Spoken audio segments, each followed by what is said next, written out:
Sir দিলাম German যেটা। মান মানে দেখা নেই। হুম। আমরা জারণ সংখ্যা গত ক্লাসে যতটুকু পড়ছিলাম একদম বেসিক আইডিয়াটুকু নিছিলাম, যে কিভাবে জারণ সংখ্যা বের করতে হয় মৌলের, যৌগের। আর ব্যতিক্রম কোনো কিছু পড়ি নাই, তাই না? হুম, সালফার ওই এটা যে খালি বলেছিলেন। আচ্ছা। আহ এগুলো তো আমরা বলে দিয়েছিলাম যে জারণ মান আসলে কিভাবে বের করতে হবে। কিভাবে বের করতে হবে সেটা আমরা বলে দিয়েছিলাম। আর মৌলের যোজনী অনুযায়ী জারণ মানটা আমরা বলবো। যদিও যোজনী আর জারণ মান কিন্তু সেম না, আবারও বলে দিতেছি, যোজনী আর জারণ মান কিন্তু সেম না। আমরা জারণ মানটা মূলত যোজ্যতা স্তরের ইলেকট্রনের বেশি হতে পারে না, এটা একটা জিনিস আমরা জানছিলাম। আর মূলত যোজ্যতা স্তরের ইলেকট্রনটা যত, জারণ মান সর্বোচ্চ তত হতে পারে। হম সেই ক্ষেত্রে আমরা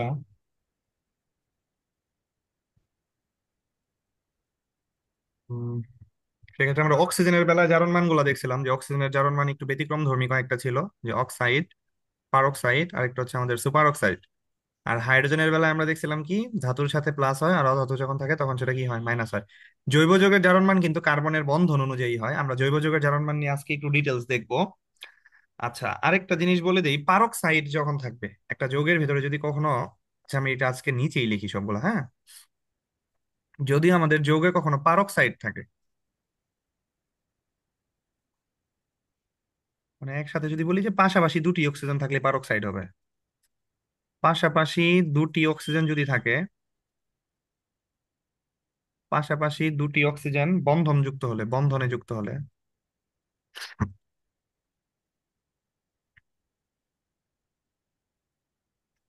অক্সিজেনের, মানে ধর পাশাপাশি কিভাবে যুক্ত আছে, এইভাবে ধর একটা oxygen bond, bond oxygen bond, তাহলে এই এই যে নিজেদের জন্য, এই যে যে বন্ডটা আছে না, যে আমরা হলুদ কালি দিয়ে যেটা দাগ দিলাম, এই ক্ষেত্রে তাদের ক্ষেত্রে জারণ মান শূন্য হবে। তাহলে আমরা তো জানি যে পারক্সাইড যৌগে জারণ মান হয় -1। পাশাপাশি দুটি অক্সিজেন যদি বন্ধনে যুক্ত হয়, তখন এটাকে আমরা বলবো কি, পারক্সাইড যৌগ। পারক্সাইড যৌগ। এখন পারক্সাইড যৌগ তো আমাদের অক্সিজেনের জারণ মান কত হয়, -1 হয়। তাহলে কোনটার জন্য -1 হয় অ্যাকচুয়ালি, কোন বন্ধনের জন্য?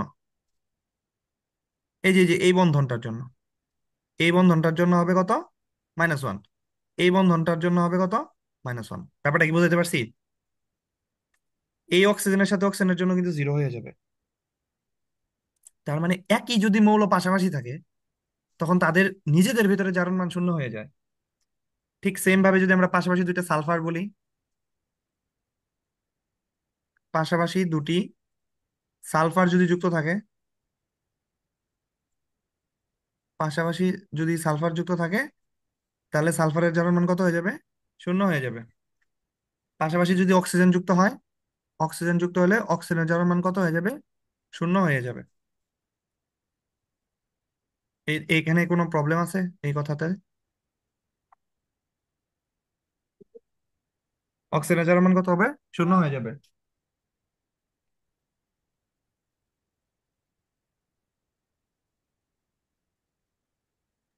বুঝতে পারছি।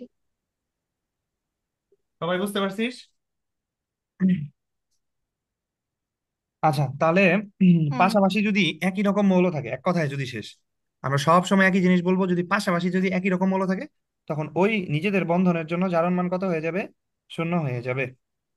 আচ্ছা, একটা প্রশ্ন আসছিল মেডিকেলে গত বছরের আগের বছর, নিষ্ক্রিয় গ্যাসের জারণ মান কত?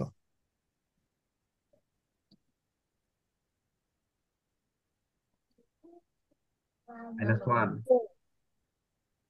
শূন্য না, শূন্য। শূন্য হবে না? যোজনী, হ্যাঁ। হ্যাঁ। যোজনী কত হবে?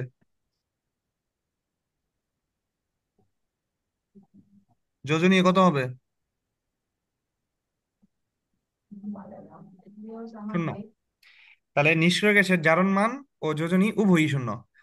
আচ্ছা, উম তোকে যদি প্রশ্ন করা হয়, নিচের কোন আমাদের যে পর্যায় সারণীতে যে গ্রুপ আছে, কোন গ্রুপগুলোর মধ্যে জারণ মান আর যোজনী সেম, একটু বলতো দেখি। কোন গ্রুপগুলোর জারণ মান ও যোজনী সেম? 18 নাম্বার গ্রুপের।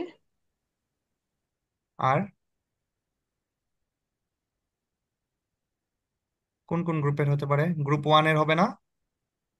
গ্রুপ ওয়ানের জারণ মান কি, থার্ড +1? না না না, আর গ্রুপ হবে? হুম। গ্রুপ টু এরও তো হয়। না, গ্রুপ টু এর কেমন হবে? Group group 17। 18, 18, 18। আর কারোরই হবে না? কেন হবে না বলেই। গ্রুপ ওয়ানের যোজনী কত? শুধু ওয়ান। জারণ মান কত? one হয়। ওয়ান। হ্যাঁ, +1 আর যোজনী কি এক? +1 না। আর এক কি এক? যোজনী কি কখনো প্লাস মাইনাস হতে পারে? না, যোজনী প্লাস মাইনাস হয় না। হ্যাঁ, এটাই বলা হচ্ছে যে তার মানে শুধুমাত্র গ্রুপ কত শুধুমাত্র গ্রুপ 18রই কি হবে শূন্য, দুইটারই সেম, মানে যোজনীয় সেম, জারণ মানও সেম। যেমন গ্রুপ টুর যোজনী 2, বাট জারণ মান কত হতে হবে? জারণ মান কিন্তু শুধু 2 বলা যাবে না, +2 বলতে হবে। আবার অনেকে বলতেছিলি যে হ্যালোজেন, হ্যাঁ হ্যালোজেন বুঝলাম এক, কিন্তু এখানে কি এক না -1? এক আর -1 তো সেম না। বুঝতে পারছি? হুম। তাহলে কোশ্চেনটা কি আসলে ভালোই হ্যাঁ, কোশ্চেনটা, তাই না?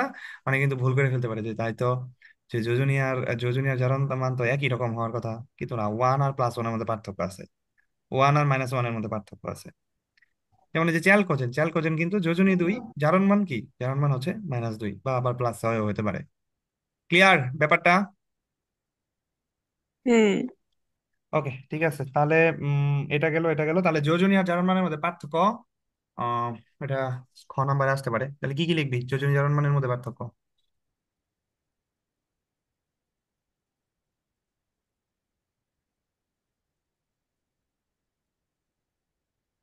কি কি লেখা যায় বলতো দেখি।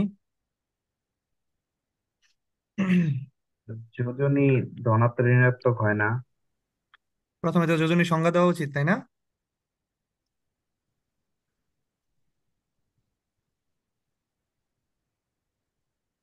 যোজনী কাকে বলে?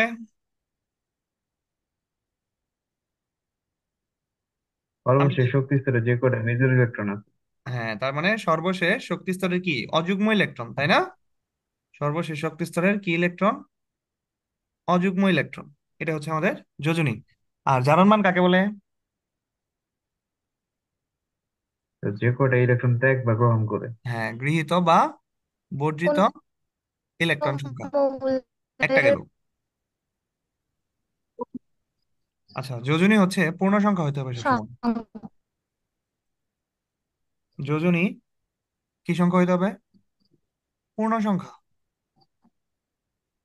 আর তোর জারণ মান, জারণ মান কিন্তু, জারণ মান ধনাত্মক, আর কি হতে পারে, ঋণাত্মক ও ভগ্নাংশ হতে পারে।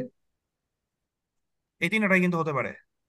তাহলে যোজনী কিন্তু সবসময় পূর্ণ সংখ্যা হবে গৃহীত বা বিশুদ্ধ সংখ্যা। ভগ্নাংশ। বা আমরা বলি বিশুদ্ধ সংখ্যা, মানে কোনো প্লাস মাইনাস নাই। আচ্ছা, আর কি হতে পারে? বইয়েই কিন্তু আছে এগুলা। যোজনী কি পরিবর্তনশীল না জারণ মান পরিবর্তনশীল? জারণ মান পরিবর্তনশীল। তাহলে যোজনী কিন্তু ওই যে দুই একটা ব্যতিক্রম আছে, দুই একটা ব্যতিক্রম যদি বাদ দেই তাহলে ঠিক আছে, যোজনী পরিবর্তনশীল নয়। কিন্তু এদিক দিয়ে যদি আমরা বলি যে জারণ মান কি হবে, জারণ মান আমাদের পরিবর্তনশীল হবে। আচ্ছা, উম এগুলো দিলেই হবে। আর আর কি হতে পারে? জারণ মান শূন্য, জারণ মান শূন্য হতে পারে কার?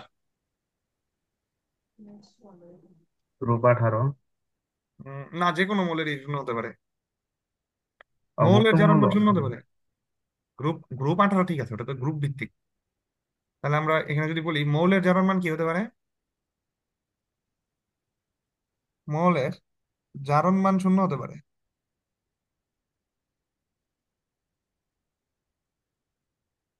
এটা কি নিরপেক্ষ অবস্থায় তো, তাই তো? যেমন সোডিয়াম, সোডিয়ামের জারণ মান কত এখানে? শূন্য। 0। যদি আমি বলি ম্যাগনেসিয়াম, ম্যাগনেসিয়ামের এখানে জারণ মান কত? Na0। 0। ক্লোরিন এখানে জারণ মান কত? এটা তো -1। ঠিক আছে, এটা তো আর মৌল না। এটা কি মৌল? এই ক্লোরিন মাইনাস কি মৌল না আয়ন? আয়ন। আয়ন। আয়ন। তাহলে সোডিয়াম হচ্ছে মূলত, যেমন সোডিয়াম আর সোডিয়াম প্লাস কি এক জিনিস? না, না। Sodium plus. তাহলে আমরা আমরা কিন্তু বলছি কি মৌলের জারণ মান শূন্য হতে পারে, ঠিক আছে, কিন্তু মৌলের যোজনী কি সবসময় শূন্য হবে গ্রুপ 18 ব্যতীত? না। আচ্ছা। না। তাহলে আমরা এই কথাটা বলতে পারি না যে নিষ্ক্রিয় গ্যাস ব্যতীত মৌলের জারণ মৌলের যোজনী মৌলের যোজনী শূন্য হতে পারে না। এই কথাটা কি আমরা লিখতে পারি না ব্যাখ্যা পার্থক্য হিসাবে? মৌলের যোজনী শূন্য হতে পারে না। বুঝতে পারছি যোজনী ও জারণ মানের মধ্যে পার্থক্য? সুন্দর মতো আমরা নোট ডাউন করে রাখবো। ক্লিয়ার? হ্যাঁ। একটা একটু এক্সট্রা জিনিস পড়াই। উম, তোরা হচ্ছিস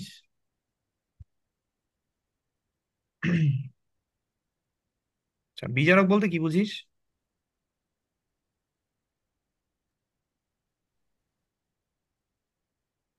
যে নিজে জারিত হয় এবং অন্য পদার্থকে ইলেকট্রনের বিজারিত গ্রহণ করে। বর্জন দিয়ে যদি আমরা বলি, বিজারক বলতে আমরা কি বুঝি?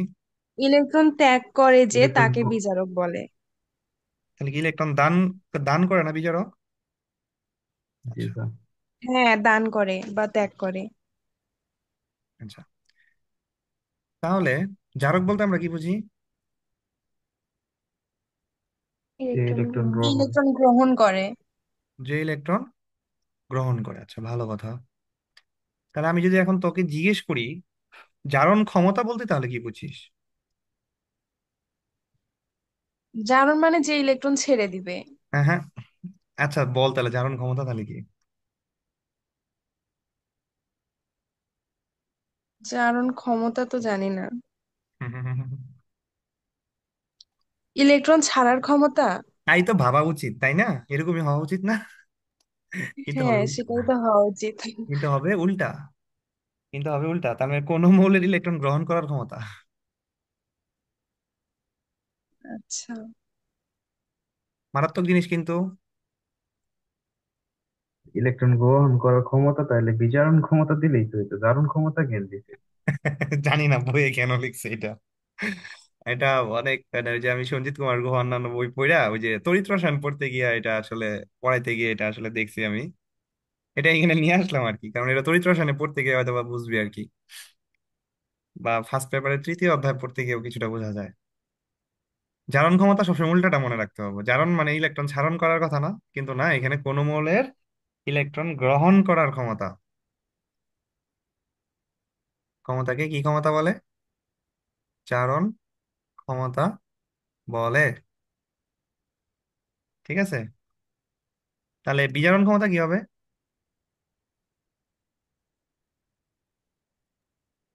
কোনো মৌলের ইলেকট্রন ত্যাগ করার ক্ষমতা। হ্যাঁ, ঠিক আছে। আচ্ছা, এখন কোন মৌলের জারণ ক্ষমতা বেশি এটা বুঝবো কেমনে?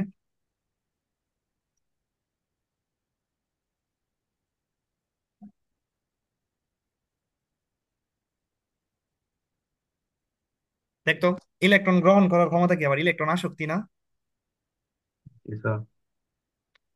তাহলে আমরা বলতে পারি না যে যার ইলেকট্রন আসক্তি যত বেশি তার জারণ ক্ষমতা তত বেশি?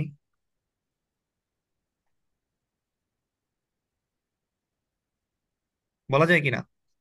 এটা বললাম তো, এটা আসলে তৃতীয় অধ্যায়ের পড়া ফার্স্ট পেপারে পর্যাপিত ধর্মের ভিতরে। এখান থেকে জাস্ট একটু মনে রাখতে হবে যে ইলেকট্রন আসক্তি সমানুপাতিক কি ক্ষমতা? উল্টা কথা, জারণ ক্ষমতা। বিজারণ বিক্রিয়া দিবে,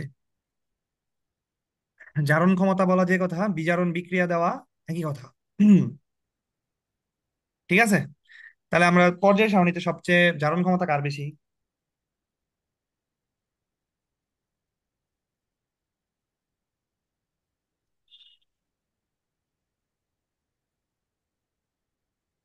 হুম, কার বেশি হবে? ক্লোরিন না ক্লোরিন?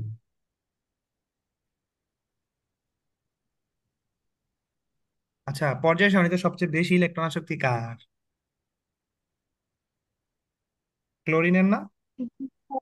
17। গ্রুপ 17-র মৌল, বাট ক্লোরিনের না। হ্যাঁ। তাহলে হচ্ছে হ্যাঁ, ইলেকট্রন আসক্তি একটু ব্যতিক্রম ব্যতিক্রম ছিল না আমাদের। ক্লোরিন, ফ্লোরিন, ব্রোমিন, আয়োডিন একটু ব্যতিক্রম ছিল, তাই না? হ্যাঁ। তাহলে সেই হিসাবে সবচেয়ে জারণ ক্ষমতা কার বেশি? ক্লোরিন। ক্লোরিনের বেশি। ঠিক আছে। তবে এখানে কথা আছে, সবচেয়ে শক্তিশালী জারক কোনটা? একটু ব্যতিক্রম আছে সব, কিন্তু শক্তিশালী জারক কিন্তু ফ্লোরিন। এটা একটু লিখে রাখি। তাহলে পুরাটাই হচ্ছে তৃতীয় অধ্যায়ের পড়া, হ্যাঁ। শক্তিশালী জারক হচ্ছে ফ্লোরিন। আর শক্তিশালী বিজারক কোনটা? দেখি, বলতো দেখি। লিথিয়াম। সোডিয়াম। লিথিয়াম মনে লিথিয়াম। হয়। লিথিয়াম। লিথিয়াম ব্যতিক্রম। এটা আবার যদি তড়িৎ রসায়ন পড়তে গিয়ে একই রকম পড়া আবার আসবে। আহা, উল্টা কথা লিখলাম। শক্তিশালী বিজারক হচ্ছে আমাদের লিথিয়াম, আর শক্তিশালী জারক হচ্ছে আমাদের ফ্লোরিন। আচ্ছা, এগুলো একটু এক্সট্রা পড়া, কিন্তু এখান থেকে আমাদের মূল পড়াটা ছিল জারণ ক্ষমতা। জারণ ক্ষমতা মানে কি? ইলেকট্রন গ্রহণ করার ক্ষমতাকে কি বলা হয়? জারণ ক্ষমতা। তাহলে যার ইলেকট্রন আসক্তি বেশি, তার কি বেশি? জারণ ক্ষমতা বেশি। তাহলে ইলেকট্রন আসক্তি সমানুপাতিক কি? জারণ ক্ষমতা, এবং সেটা হচ্ছে আমাদের কি? শক্তিশালী চারক। আমরা কি বুঝতে পারছি? হ্যাঁ। হ্যাঁ, আচ্ছা, তাহলে বিজারণ ক্ষমতা কি বিজারণ ক্ষমতা কি হবে? ইলেকট্রন ত্যাগ করার ক্ষমতা। হুম। হ্যাঁ, তাহলে আমরা লিখে ফেলাই বিজারণ ক্ষমতাটা কি।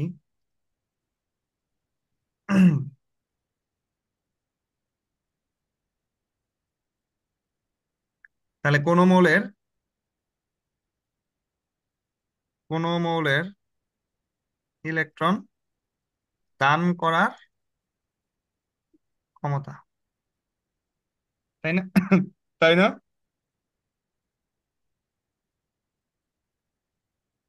তাহলে এখান থেকে আমরা কি বলতে পারি? যে যার আয়নীকরণ শক্তি যত কম, ইলেকট্রন দান করার ক্ষমতা কি আমাদের আয়নীকরণ শক্তি না?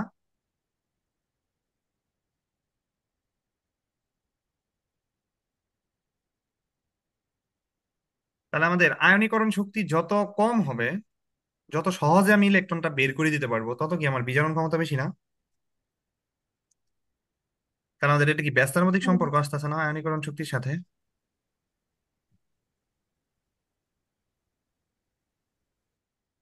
আয়নীকরণ শক্তির সাথে বিজারণ ক্ষমতার সম্পর্ক কি আসতেছে? ব্যস্তানুপাতিক। ক্লিয়ার?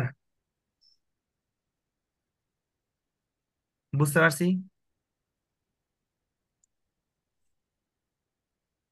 আচ্ছা, আবার আরেকটা জিনিস বলতো, আয়নীকরণ শক্তি কি আকার বাড়লে কি আয়নীকরণ শক্তি কি কমে না? হ্যাঁ। আমরা তাহলে বলতে পারি না যে 1 বাই পরমাণুর আকার।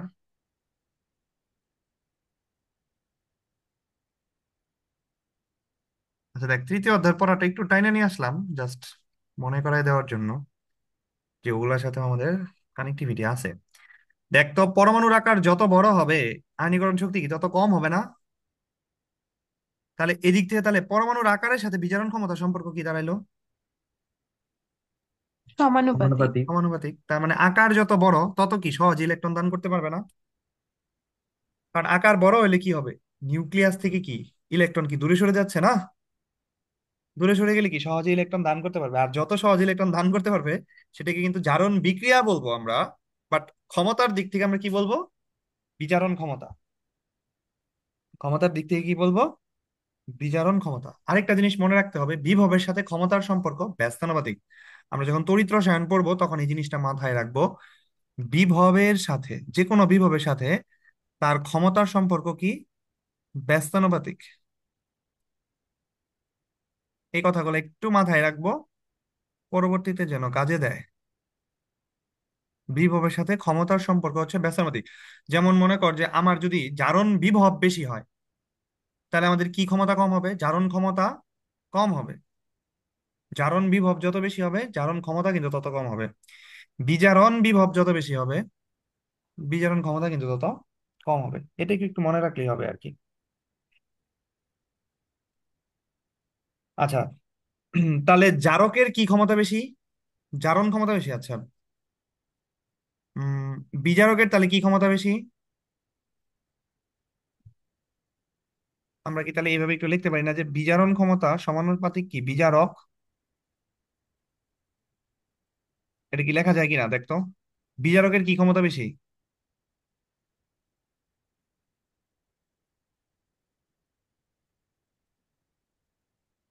বিজারকের বিজারণ ক্ষমতা বেশি। বুঝিস না এই কথাটা? না, বুঝি নাই। আচ্ছা, আমি উপরে যাই, একদম উপরে যাই। আচ্ছা বল, বিজারক কি করে? জারণ বিক্রিয়া করে। এই যে দেখ, এই কথাগুলো আর একটু লক্ষ্য কর। বিজারক কি করে? এদিকে একটু লক্ষ্য কর। বিজারক কি বিক্রিয়া দেয়? এই যে বিজারক কি বিক্রিয়া দেয়? তোরা না বিক্রিয়ার সাথে মেবি উল্টায় পাল্টায় ফেলতেছিস। জারণ বিক্রিয়া। শোন, ইলেকট্রন ছাড়ন কিন্তু জারণ বিক্রিয়ার মাধ্যমে হয়। এমনি এমনি কিন্তু ইলেকট্রন কেউ ছাড়বে? আমার বলতো, এমনি এমনি কি কেউ ইলেকট্রন ছাড়ে? তার যদি গ্রহণ করার কেউ না থাকে, যুগপৎ ঘটে না, জারণ বিজারণ। হ্যাঁ, তাহলে আমাদের যুগপৎ ভাবে ঘটে। আমরা জারণ বিজারণ যে বলি এটা আসলে মূলত বিক্রিয়ার নাম। কার নাম? বিক্রিয়ার নাম। আমরা তো বিক্রিয়া ছাড়া কথা বলি না, কিন্তু আমরা তো এখানে বিক্রিয়া নিয়ে কাজ করতেছি না। এর জন্য বলতেছি যে বিজারক পদার্থের কাজ কি? বিজারক পদার্থের কাজ ইলেকট্রন ছাড়া না। তার মানে সে কি হবে? হ্যাঁ, সে হচ্ছে তোর জারিত হবে। তাহলে জারিত হবে, তাহলে বিজারকের বিভব মানে তার ক্ষমতাটা কি? তাহলে বিজারকের ক্ষমতাটা কি? দেখতো বিজারণ বিজারকের ক্ষমতা ক্ষমতা। কি? অন্যকে বিজারিত করে না? বিজারকের অন্যকে ক্ষমতাটা কি? বিজয়ী। অন্যকে বিজারিত করা। যেমন আমি হচ্ছি খুনি, তা আমার ক্ষমতা কি? আমার ক্ষমতা কি আমারে খুন করব, নাকি আমি না, আরেকজনকে খুন করবো? অন্যকে খুন করা। তাহলে হ্যাঁ। আমার ক্ষমতা কি? আমি একটা খুনি, আমার ক্ষমতা কি? আমার ক্ষমতা অন্যকে খুন করা, তাই না? তাহলে বিজারকের কি ক্ষমতা হুম, আছে? অন্যকে বিজারিত করা। অন্যকে বিজারিত করার ক্ষমতা, ও, এটাকেই বলা হয় বিজারণ ক্ষমতা। বুঝাইতে পারছিস? বুঝাইতে পারছি আমি তোকে, তোদের? হ্যাঁ। হ্যাঁ, তাহলে বিজারকের বিজারণ ক্ষমতা আছে, আর জারকের তাহলে কি ক্ষমতা আছে? জারণ ক্ষমতা। ধারণ ক্ষমতা। হুম। আচ্ছা, এইবার আয় হচ্ছে তোদেরকে এই যে কথাটা যে পড়লি না, বিভবের সাথে যেটা, এটা হচ্ছে আমরা তড়িৎ রসায়নে পড়বো। এটা হচ্ছে আমরা তড়িৎ রসায়নে পড়বো। এখন আমি আর এটা পেঁচাইলাম না এখানে, কারণ তাহলে আরো বেশি পেঁচানো হয়ে যাবে। তোরা তো আপাতত আমার কথার সাথে একমত যে জারকের কি ক্ষমতা আছে? জারণ ক্ষমতা। অন্যকে ধারণ জারিত ক্ষমতা। করার ক্ষমতা। ধারণ ক্ষমতা আছে, তাই না? অন্যকে জারিত করার ক্ষমতা আছে। তাহলে ধর আমরা এখানে একটা অ্যালকোহল নিলাম। অ্যালকোহল, অ্যালকোহলকে যে আমরা নিলাম, অ্যালকোহলকে ধর KMnO4, আমরা আবার লিঙ্ক দিব, আমাদের টাইম কমে যাচ্ছে। KMnO4 আর KOH, মানে আমরা যদি জাইমন অক্সিজেনের সাহায্যে বিক্রিয়া দিতাম, KMnO4 প্লাস ধর KOH, এই বিক্রিয়ার এইটার মাধ্যমে আমরা কি পাইতাম? মেইনলি কি জাইমন অক্সিজেন পাইতাম না? তাহলে অ্যালকোহল জারিত হয়ে কি তৈরি করতো? অ্যালডিহাইড তৈরি করতো না? এখন এটা কি পদার্থ? KMnO4, KOH, এটা একটা জারক পদার্থ। কারণ সে কি দিছে? জাইমন অক্সিজেন দিছে না? কোনো যৌগ থেকে যদি জাইমন অক্সিজেন পাওয়া যায় তাহলে সেটাকে আমরা কি বলি? জারক পদার্থ। তাহলে KMnO4 KOH এটা যদি একটা জারক পদার্থ হয়, তাহলে জারক অন্যকে কি করতেছে? যে অ্যালকোহলকে সে কি করতেছে? জারিত করতেছে।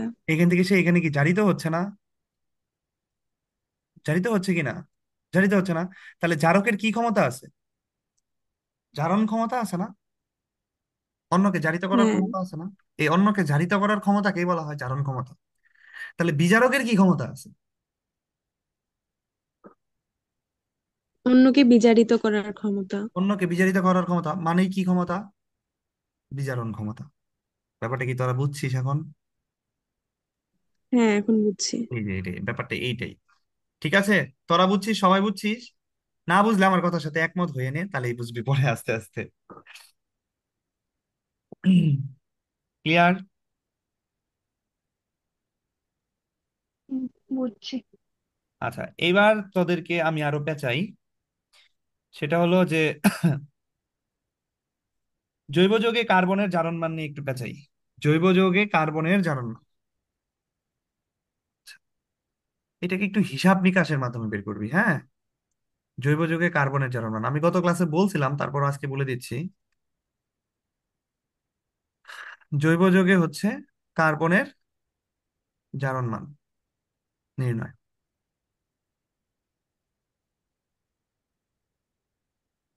আচ্ছা, একটু চোখ কান খোলা রাখা যদি কথা বলি তাহলেই হয়ে যাবে, যে কার্বনের আশেপাশের মৌলগুলার জারণ মান হিসাব করব, এক কথায় শেষ। কিসের? কার্বনের আশেপাশের মৌলের জারণ মান হিসাব করব।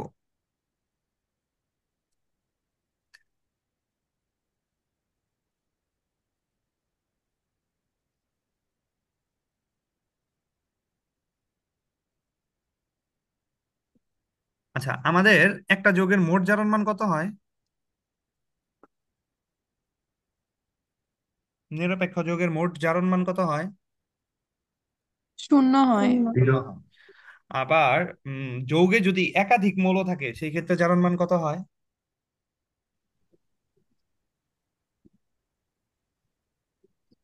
প্রতিটা সব মৌলের মিলে জারণ মান 0 হয় না? না না না, একাধিক একাধিক মৌল থাকলে প্রতিটা মৌলের জারণ মান বের করতে হয়, তাই করতে হয় না? ও হ্যাঁ। আচ্ছা, হ্যাঁ, মানে সবগুলা যোগ করে আবার 0 হয়। হ্যাঁ, সবগুলো যোগ করলে জিরো হয়। হ্যাঁ, এটা ঠিক আছে। সবগুলো যোগ করলে সবসময় জিরো হয় না, ঠিক আছে, এটা আমরা দেখাবো, এগুলো নিয়ে একটু, হ্যাঁ, তোদের সাথে একটু কথা আছে। তা এখন আমরা না হিসাব করবো, আমরা একটা একটা শর্টকাট হিসাব করবো জৈব যৌগের কার্বনের ক্ষেত্রে। শর্টকাটটা হচ্ছে এরকম, যে কার্বনের আশেপাশে ঋণাত্মক মৌল খুঁজে বেড়াবো। কার্বনের আশেপাশে, ওই তো একই কথা, আশেপাশের মৌলগুলো আর কি। আশেপাশে ঋণাত্মক মৌল যদি খুঁজে বেড়াই, কারণ কার্বনের জারণ মান অলওয়েজ পজিটিভ হবে। জৈব যৌগে কার্বনের জারণ মান সবসময় যে পজিটিভ হবে এমন না। কার্বনের আশেপাশে উম আচ্ছা, শর্টকাট আমরা না দিই, হ্যাঁ। শর্টকাট দিলে আবার সবসময় আবার ভেজাল লাগাই ফেলাবি। ওইটাই হিসাব করবো, যে কার্বনের আশেপাশের যৌগের হিসাব করব। তাহলে ধর আমি হচ্ছি, দিলাম হচ্ছে ধর, উম, এই যৌগে, এই যেটা কি এইখানে কার্বনের জারণ মান কত, এটা, তারপরে তোরা হচ্ছিস এইটা, তারপরে এই সবগুলা কার্বন জারণ মান গুলো একটু বলতো দেখি দ্রুত।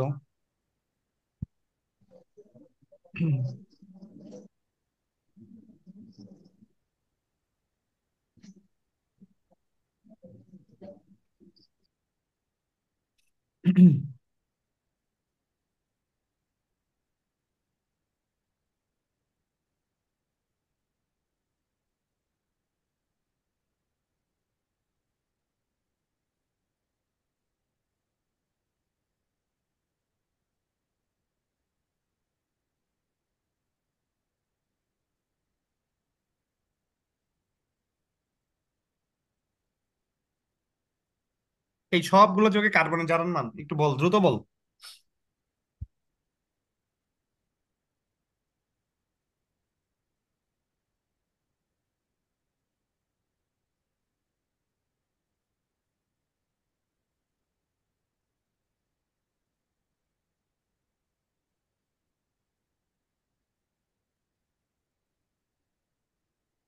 প্রথমটার হচ্ছে +1 নাকি?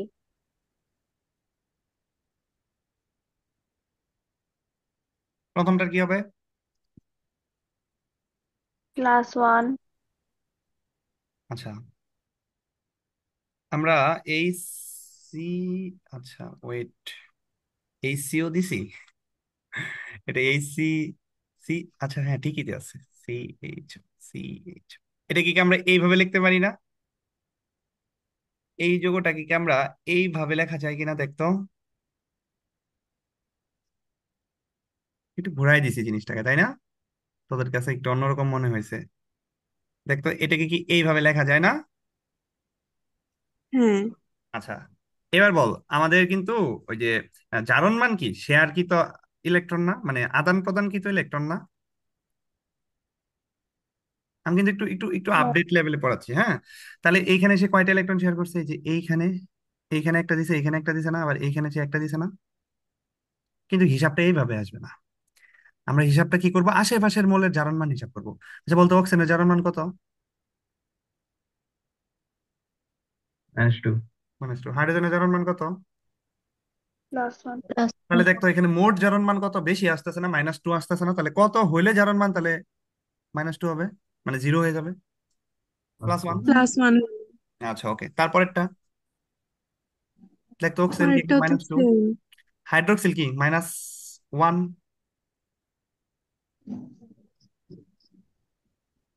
তাই না? তাহলে এখানে কত হবে? হ্যাঁ, তাহলে তো +3। +3। +3। বুঝিস নাই? তারপর এটা -2, সরি +2। তাহলে এটা যদি -2 হয় তাহলে এটা কত হবে? +2। +2। কার্বন মনোক্সাইডে কি হবে? কার্বন মনোক্সাইডে তো কার্বন কার্বন দ্বিবন্ধন, তাহলে এটা যদি -2 হয় এটা কত হবে? +2। +2। কার্বন ডাই অক্সাইডে যদি হিসাব করিস দুই পাশে, তাহলে এটা -2, এটাও কত? -2, তাহলে এটা কত হইতে হবে? +4। +4। এখানে কত হবে? ইথেনে কত হবে?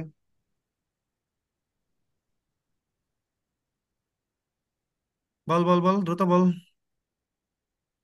তাহলে ভাঙ্গই। মাইনাস। না ভাঙলেও চলবে, সমস্যা নাই। না ভাঙলেও তো চলবে, খালি হাইড্রোজেনের গুলা গুনলেই তো হয়। হাইড্রোজেনের কত হবে? +3 না? তাহলে এটা কত হবে? 3। -3। -3। এই পাশে হাইড্রোজেনের যদি +3 হয়, তাহলে একাই কার্বনের কত হবে? -3। -3। মিথেনে কত হবে? ভিতরে যদি, -6। +4। -4। আচ্ছা দাঁড়া, হাইড্রোজেন কখন প্লাস হয় কখন মাইনাস হয়?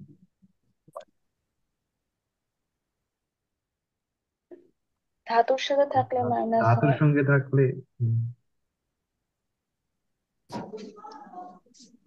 তাহলে এটা কি এখানে কি, এখানে কি তাহলে ধাতুর সাথে থাকলে এটা তো ধাতু না, তাহলে এখানে কি হবে? এটা -4, এটা কি +4 হয়ে যাবে না? হ্যাঁ। তারপর এখানে কি হবে? CH Cl3। না না না না না না না, হাইড্রোজেন তো অলওয়েজ প্লাস হবে। এটা তো কার্বন তো ধাতু না। হুম হুম হুম হুম। হাইড্রোজেন হাইড্রোজেন হাইড্রোজেন প্লাস হবে, হাইড্রোজেন প্লাস হবে না? এখানে প্লাস হবে হাইড্রোজেন, হাইড্রোজেন এখানে +4, তাহলে এটা কত হবে? -4 হবে। মাইনাস। ঠিক আছে, ওকে।